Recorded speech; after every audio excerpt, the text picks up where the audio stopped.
This lecture is about overfitting problem in deep learning.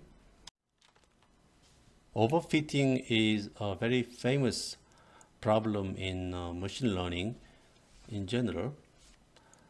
So we have learned Occam's razor in other chapter.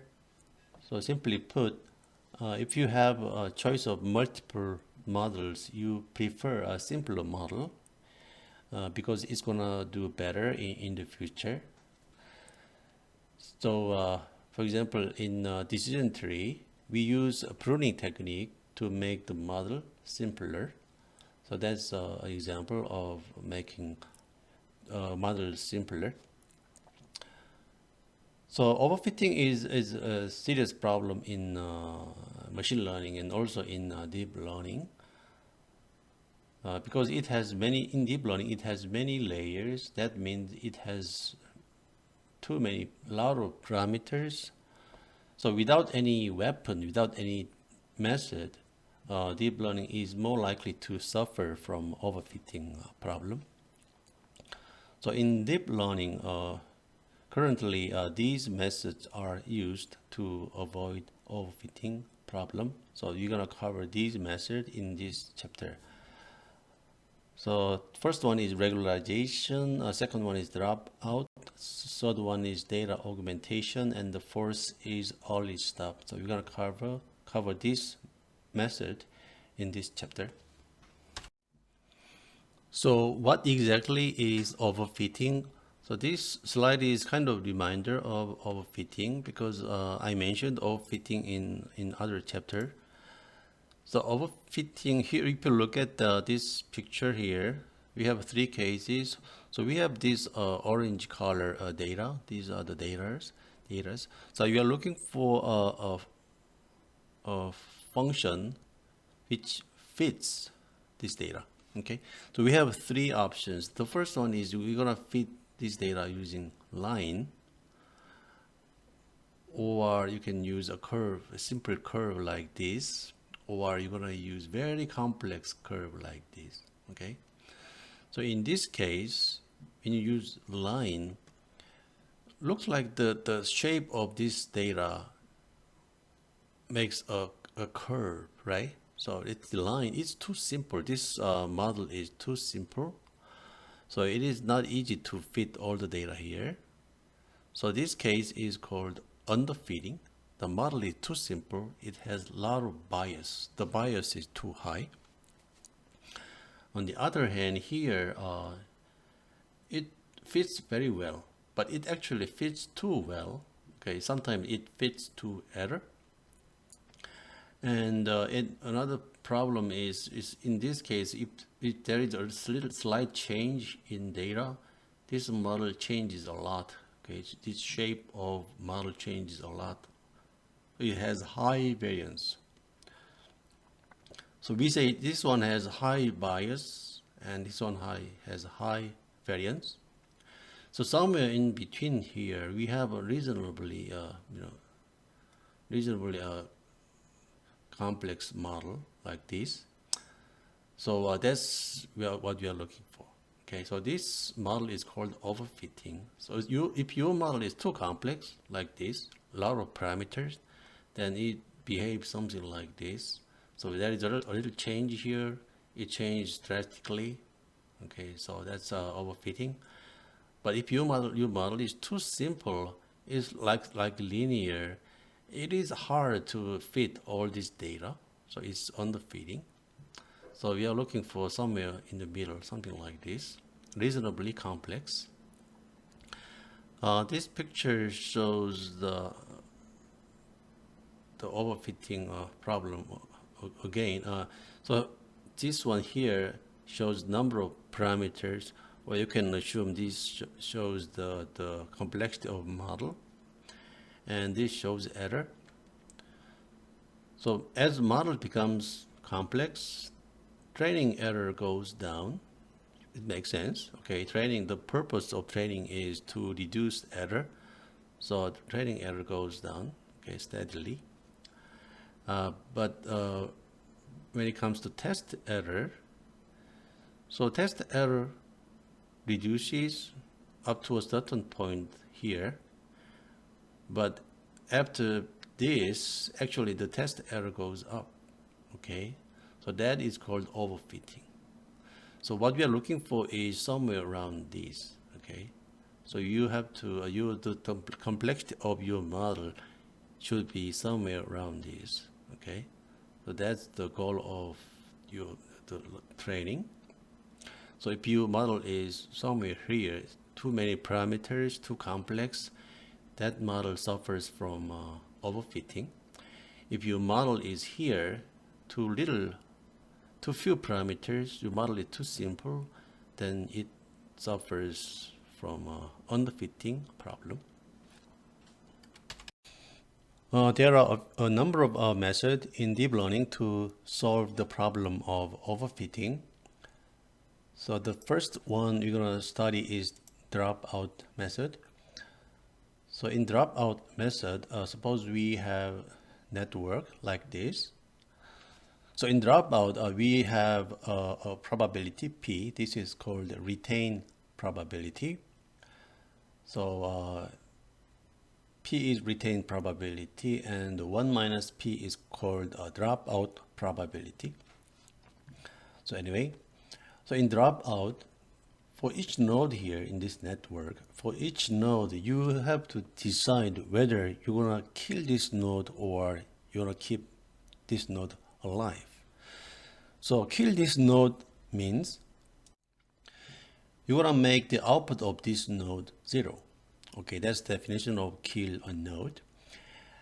And so you, for every node in this network, with the probability 1 minus P, so P was a retained probability, so dropout probability was 1 minus P. So with 1 minus P probability, you kill this node. Okay. So for example, if dropout probability is 40%, then 4 out of 10 times you kill this node. Okay, so that's what happens in dropout. So once you kill this node and now these nodes are dead, that means that DAD means the output is 0. Then you disconnect all the connections to and from these dead nodes. So these connections are gone, and these are gone. Okay. So now the network becomes much simpler, smaller. So you train this network, okay, instead of original network. So it's much faster, much simpler. And another thing in that dropout is in next round, in next update, actually you repeat this process. So in next round, we do not use the same network. So in next round, for each node you repeat. For each node you again compute whether you're gonna kill this node or make it alive. Okay, so you repeat this, and probably you're gonna have different network in next round. Okay, so in a dropout, in each round, in each update, you have different network. So that's a basic process of dropout technique in deep learning. Before I wrap up, I'm going to explain the basic intuition behind this dropout method. So for example, for this node depends on these 4 nodes, right? These are input of this node. So this node depends on these 4. But suppose for some reason this node mainly depends on this node. Okay, so these nodes have a lot of impact on this node, and the others has very minor impact on this node. Okay, suppose that is the case, then if you drop out and if you remove this node, then what happens is this guy cannot depend on this node anymore. This guy should depend on the other 3 nodes, right? So then this actually makes these 3 nodes very smart, very intelligent. So that's basic idea of dropout. So by changing this, sometimes by removing some node, actually you are making the other nodes very smart. Okay, so in that sense, dropout is kind of it has the effect of ensemble learning. So that's the advantage of dropout technique. Finally, I'm going to add one more thing. So when you decide the p probability, you can choose different p values for each layer. So that's another possibility. Okay. Another method of avoiding overfitting problem is early stopping. In early stopping, you have to have another data set called validation set. So we have a training data set, okay, and we have another data set called validation data set. So validation data set is disjoint of training data set. Okay, there is no common data between these two data sets, so it's independent. So the first of validation data is once you train your model, you train your model using validation data. That's the purpose of validation data. So you want to use early stopping method. You have to maintain validation data set. So if you look at this picture here, okay, so you keep training your model, okay, keep training. So definitely this error goes down. Okay, because that is the purpose of training. Purpose of training is minimizing loss or error. So I keep decreasing here. And then in each iteration, you test your model using validation data. So that's the error of your model in validation data. Okay, so this is error of validation data. So it decreases, and decreases. Okay, and then after this point, after this iteration, suppose this validation error goes up. Then you can assume that, well, this model suffers overfitting from now on. Okay, so you have to stop here, because from this moment on your model, actually the error of validation error goes up. That means your model is too complex. It suffers from the overfitting, right? So that's early stopping method. So to use early stopping, you need the validation data.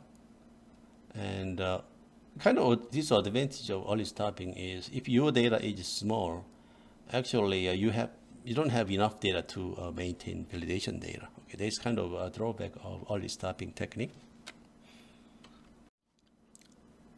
Data augmentation is another method of avoiding overfitting problem in deep learning. In many cases in machine learning, the amount of data you have is very limited. So in data augmentation, the idea is you have your original data, and then you intentionally give some noise to the original data, or you intentionally modify the original data. So that way you can generate lot of fake data, and then you add these fake data to the original training data.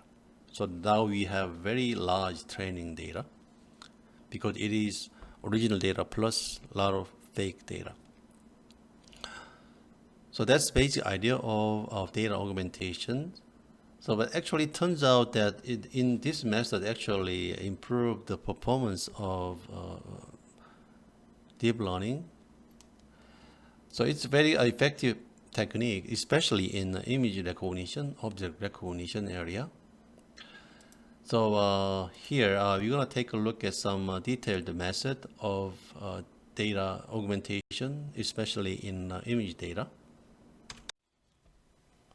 So these are the techniques for data augmentation, especially in image data. If you handle some other types of data like text, then you have to use some other techniques. So these techniques include flip, rotation, scale, crop, translations. So flip is front side back or back side up or something like this. Flip images. Or rotation is you turn your image to a certain degree. It's a rotation. The scale is you zoom in or zoom out the original image. Okay, and the crop is you randomly select a small portion of image. Let's crop. And translation is you move your image in X direction or Y direction or both. That's translation. So using use one or multiple of these techniques, you can you can modify your original image and generate kind of twisted fake data. So you generate many fake data and add them together with the original training data. Okay, so that now you have huge training data. Okay, that's the basic idea of data augmentation. Down here, it's more advanced technique of data augmentations. So up here, in these techniques, it is you who change original data. You flip, rotate, scale, or whatever. Okay, you give noise. You change original image. Okay, and generate fake data. But here, in this more advanced technique of data augmentation, here it is algorithm like GAN, generative adversarial network. Like you have another algorithm which generate fake image.